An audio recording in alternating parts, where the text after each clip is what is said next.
Dernièrement, vous étiez à Ouagadougou, Oui. à l'occasion du cinquantenaire du FESPACO, mais aussi sur l'invitation d'un groupe, le collectif des cinéastes non alignés. Vous pouvez nous en dire deux mots? Tout à fait. C'est un collectif de réalisatrices qui m'ont invité à venir parler de la place de la femme dans le cinéma africain et le cinéma de la diaspora.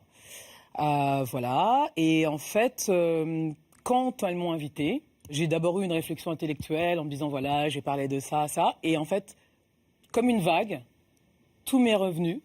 C'est-à-dire les drames que j'avais occultés, qui étaient dans ma mémoire traumatique, me sont revenus de plein fouet, parce que j'ai été victime d'agressions sexuelles et de harcèlement sexuel sur 2 tournages.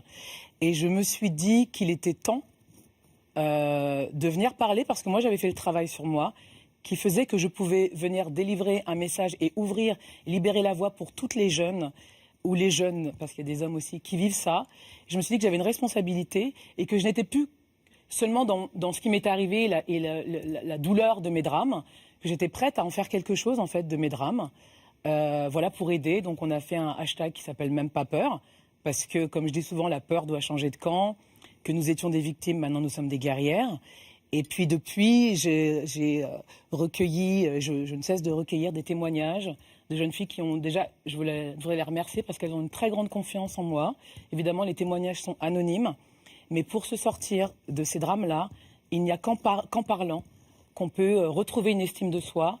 Et après, nous sommes au tout début de notre collectif, mais nous allons mettre en place des choses pour retrouver l'estime d'elles, retrouver le rapport avec leur corps, et puis des aides juridiques quand elles ont envie de porter plainte, et un accompagnement en tout cas, voilà. Alors Nadège, au cours de cette table ronde, qui est une première en Afrique, où est né le mouvement hashtag Même pas peur, de nombreuses femmes ont témoigné, beaucoup de jeunes aspirantes comédiennes, réalisatrices sur le continent.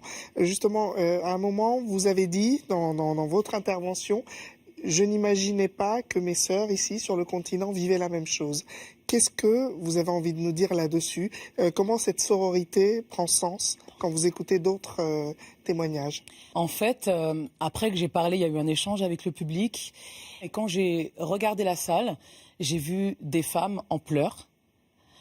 Et notamment des comédiennes que je connais, qui étaient en pleurs. Et puis après, elles ont parlé. Et elles ont raconté leur drame. Le fait que j'ai parlé, ça leur a permis à elles d'avoir la force de parler.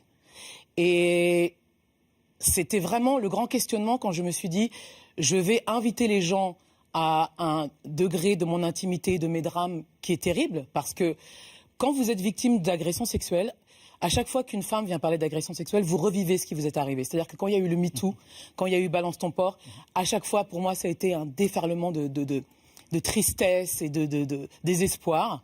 Mais je ne m'attendais pas à tant de douleur. Je ne peux même pas vous dire tous les témoignages que je recueille de femmes qui, même de très jeunes femmes, les femmes qui me parlent, la première qui m'a parlé, ça lui est arrivé quand elle avait 12 ans. De 12 ans à 17 ans, elle a vécu le harcèlement sexuel d'un réalisateur. Une autre, qui est une grande réalisatrice, a vécu une agression sexuelle, elle n'a pas pu en parler.